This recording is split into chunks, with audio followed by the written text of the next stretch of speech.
yet. Now you ain't got to praise God right there, because I'll run all the way outside on that sidewalk, all the way down the street. Leave y'all in here praising God. When I knew that the Lord was not finished with me yet, but rather my journey was a strategy, and that he needed somebody to go into the valley of the shadows of death and not fear any evil, and to grab a hold to the hands of the hopeless. He prophesied that to me, and he said, if the church is looking for help, if something is wrong with your ministry and you're looking for help, he said, then reach for the hopeless, because the hopeless is your help. Oh, I can't get nobody to say nothing right there. That right there, that right there. He said you got to reach for the hopeless, because the hopeless don't have an agenda as to why they come to God. The hopeless come because they realize there is no other help but God. And the young woman that I'm about to bring before you right now, I can't even describe her life. But her name is Minister Danielle Williams.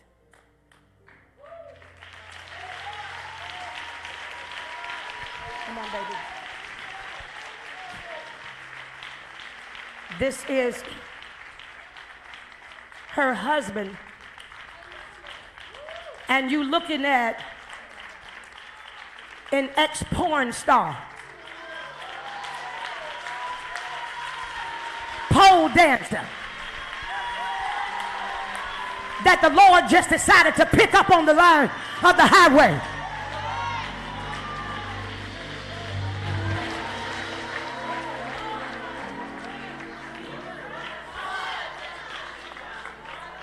My prayer was, Lady Boy,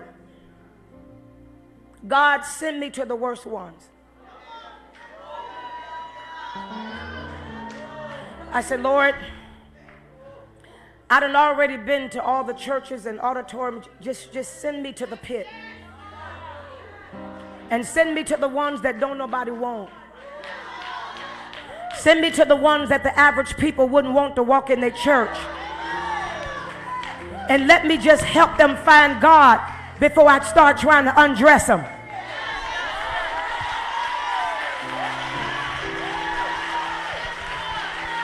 Help me to realize that their praise and the fact that they hands up. Two of my sons that are not here tonight, one of them walked up to me. I was here last night and I hugged him. I came up, some of y'all saw me come across the altar and grab him, and I hugged him. And I said, Mama's so proud of you. And he said, I waited 8 years just to hear you say that.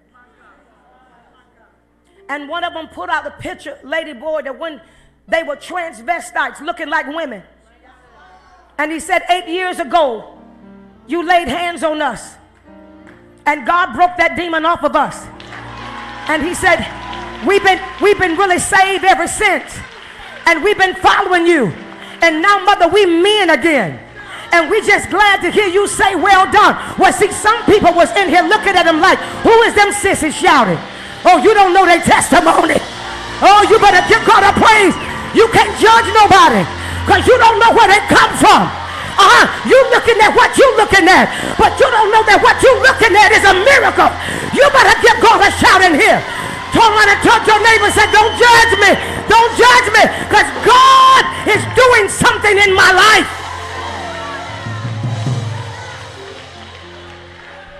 Danielle, tell them, come on. Tell them where you came from. Here you go.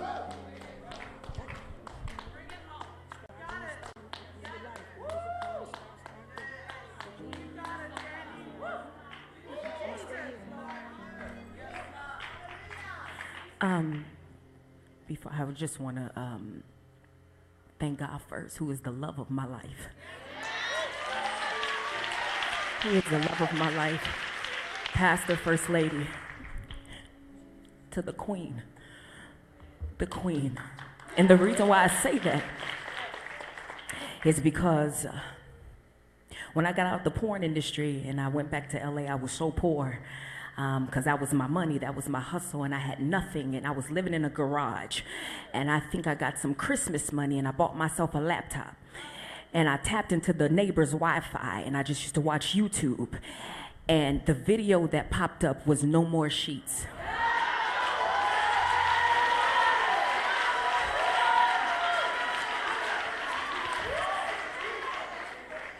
I never knew who she was, never heard her in a conference or church, but I watched that same video every night for 1 year. I went to the library and I found the book, No More Sheets, and I read that book several times, not knowing that God was going to bring her back into my life, and not just bring her into my life just regularly, but to change my life. Let me tell you why. I'm going to get to my testimony, but I want to speed up to this part. I hadn't been back to New York in 8 years. Since I've been in ministry, I've turned down engagements in New York City because this was the place that I was held captive, where I almost lost my life. And no pastor, no university, no church could get me back to this place. But this woman of God stirred something up in me and got me back to this place, because I vowed never to go back. I've been all over the place, overseas, but never New York. And not only just New York, but Queens, because it was in Queens that I was held captive. And then to find out that the church where the conference was going to be at was in Queens. It wasn't nobody but God, and he used her to bring me back. So, Jesus, so when you hear of a porn star and a stripper, you automatically get a negative mindset about those type of people. But before I became the porn star, before I became the stripper, I was a little girl. A little girl who grew up in a very dysfunctional household. Mother and father were abusive towards one another. And my mother got tired of my father beating her, so she divorced him. But not only did she divorce him, she divorced me too. And I was raised by my father, and daddy was a great daddy, but he was a horrible man. I watched my father be a womanizer and beat women and have different women all throughout the house. And as a child, I thought that it was normal for a man to treat a woman like this, because if daddy was doing it, it had to be okay. And so I grew up with that mentality. My father used to have to go to work, and so he would take me to a babysitter's house. And at that babysitter's house, I was 8 years old, and she had a son around 13 or 14 years old. And when she would leave the house, she would leave him in charge of the kids. And out of all the kids there, I was his pick. And he would bring me into his room, and he would molest me when I was 8 years old, and told me never to tell nobody. And he would threaten me. And so I never told anybody what he was doing to me. 2 years later, 10 years old, my father, whom I love, they say the first man you fall in love with is your father. And this man was everything to me. My father was diagnosed as bipolar and schizophrenic and tried to kill me when I was 10 years old. He beat me half to death and tried to drown me in a bathtub when I was 10 years old. 2 years later, moving back with my mother in Los Angeles, there was a neighbor, a family friend, an uncle who lived across the street. And this man invited me into his home, which was okay because this was Uncle so-and-so. And he raped me when I was 12 years old, still never telling anybody, still never opening up or getting help for what happened to me. A year later, I was 13 years old and met a 27-year-old pimp, had sex one time and got pregnant at 13 years old. I gave birth to my son while I was 6 months pregnant, and my son died in my arms. Everything that I had suppressed when I was 8 years old, when I was 10 years old, when I was 12 years old, had now surfaced. And the same little girl who went in the hospital wasn't the same little girl that came out. I was angry, I was bitter, I was furious, and I ran away from home at 14 years old, got a fake ID, and started stripping in nightclubs at 14 years old in Los Angeles. I did that for almost a year and realized that this was too big of a shoes for me to fill. And so a year later, at 15 years old, I moved to Compton with with my grandparents who put me in church, because if you in their house, you going to church every day. And so while I was there, I felt like I should do something that I enjoyed doing. And at that time, it was singing. So I joined the choir, and my choir member from my church introduced me to prostitution. My choir member from my church introduced me to prostitution. Not only did she introduce me to prostitution, but drugs and alcohol. So at 15 years old, I was stripping again, prostituting, and addicted to cocaine and ecstasy. And I did this from 15, 16, 17 years old until one night some porn stars came in the strip club that I was dancing at. And one young lady said something to me. She said, if you think you're making money now, you haven't seen nothing yet. I made so-and-so in this amount of time. And I said, where did you sign me up at? Not realizing the latter consequences for that choice. And so at 18 years old, I started doing pornography. And so it reminded me of the scripture, what profit is it to a man to gain the whole world and lose his soul? Because I had money and I had cars and I was able to live in the best of the best places, but I was dying on the inside of me. And so I got a chance to travel and be with celebrities and go places that you dream of and shop in places all over the world. And so a young man flew me from LA to New York. And I was only supposed to be in New York for 3 days. And this man wined and dined me for the first 3 days. And then after that, something switched. And he took me to an old abandoned house in Queens and locked me up in a basement. And he beat me and he raped me and he tortured me. And he was from the Caribbean. So he practiced voodoo over me and chanted over me and told me over again that you are not going to leave here. I'm going to kill you. And everything that I had been through did not compare to this, because this was something like out of a horror movie. And he told me that I'm going to kill you. And at 19 years old, I had accepted death. I knew that I was supposed to die. But because I was a Christian, and I stayed in church while I was living this lifestyle, I was a Christian, still going to church and leaving church and going to the strip club. But I thank God that I was still going to church, because there were seeds that were being planted on the inside of me. And so while I was in that basement, something in me said, pray. And I prayed like I never prayed before. And I said, Lord, if you get me out of this, I'll change my life for you. Just don't let me die. 3 days later, his friend came to that house looking for him and found me. I got out of the basement, and I went through another thing and another thing and another thing until I realized there was a friend of mine in New Jersey. He told me to take the train to New Jersey and he would buy me a one-way ticket back to LA. I got on that plane and I never looked back. And that was in 2008. And even though I had been changed, and even though I started a ministry, and even though I had sold out for God, I was still walking in fear, because I refused to come back to this place. But I thank God that I'm free on today, because he said who the Son sets free is free indeed.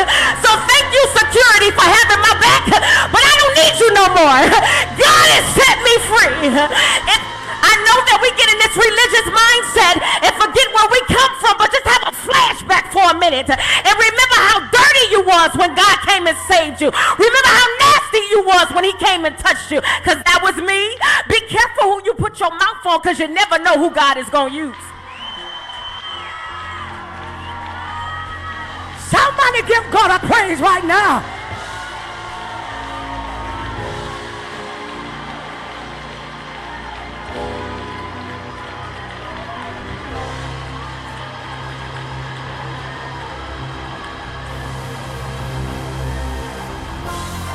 But I just got to add this little bit. Come on, baby. Come on, son.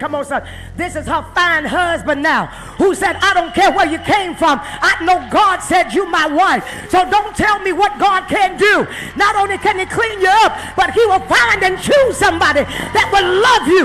Somebody give God a praise, because now they get ready to start a church and the devil's in trouble. Somebody give God a praise.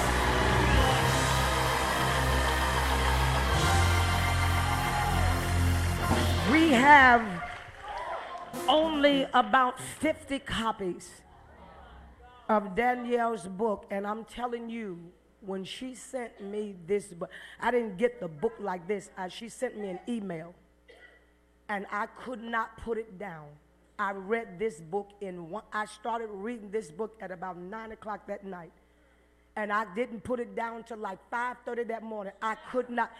This right here is a written epistle. We only have about 50 copies of this in the back. My God. Listen, From Porn to the Pulpit is the name of her book. That's what I'm looking for. Oh, somebody give them another God bless you. Somebody give them another hand. Oh, you can put your hands together for God for that one.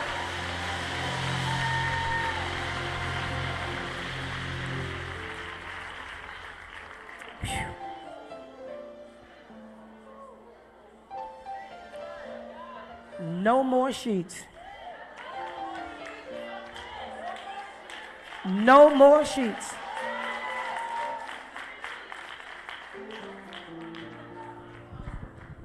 He still saves just like that.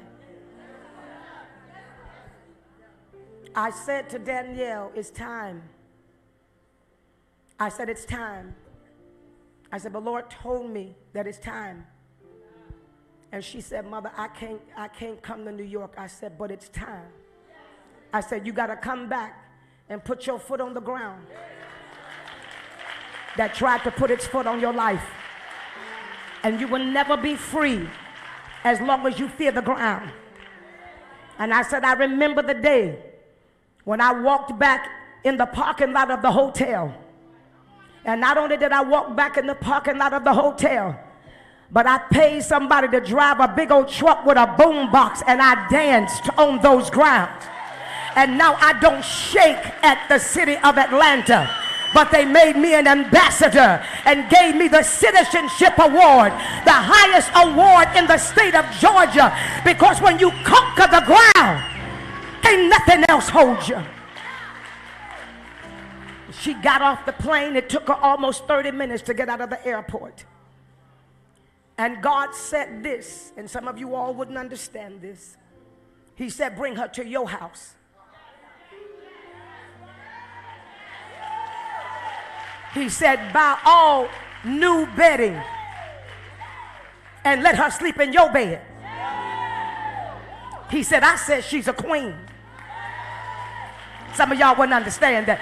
You know, maybe somebody at Bethel, I can just say this and y'all will get it. Maybe y'all don't remember Tisha. Anybody remember Tisha? A crackhead that stumbled in New Greater Bethel and went out of here like a queen. I'm telling you, God is looking for people that's not afraid to get their hands dirty. And I said to the Lord, everything I got you gave to me. And I'll open up my house to the drug addict. I'll open up my house to the crackhead. It doesn't matter.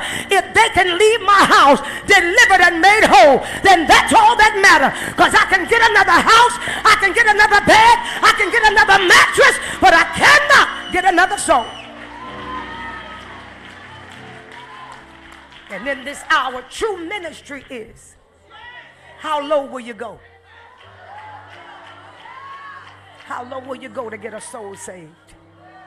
And today, we see the benefits that she walked in here with 8 security guards. And in less than 48 hours, she was walking out that door saying, it don't matter, because I know I got the victory. And why am I saying this? Because everybody in this room, everybody that's watching my internet, you got a loved one and somebody that's out there on crack and the devil look like they got their life.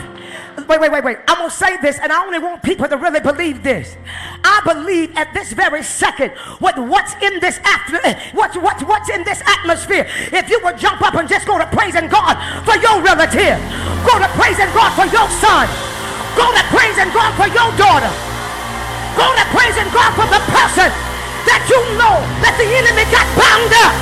Is there anything too hard for God? No, because nothing is impossible. Oh, somebody better give him a real praise if you believe that.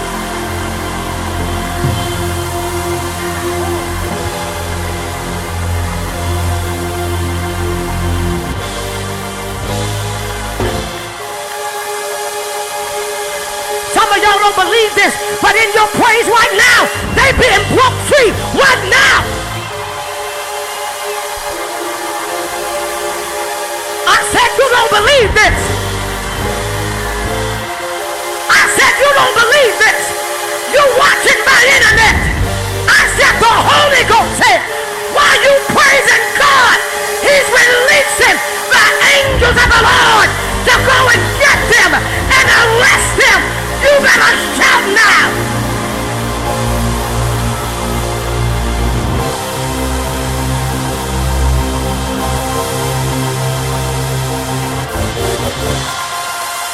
Wait a minute.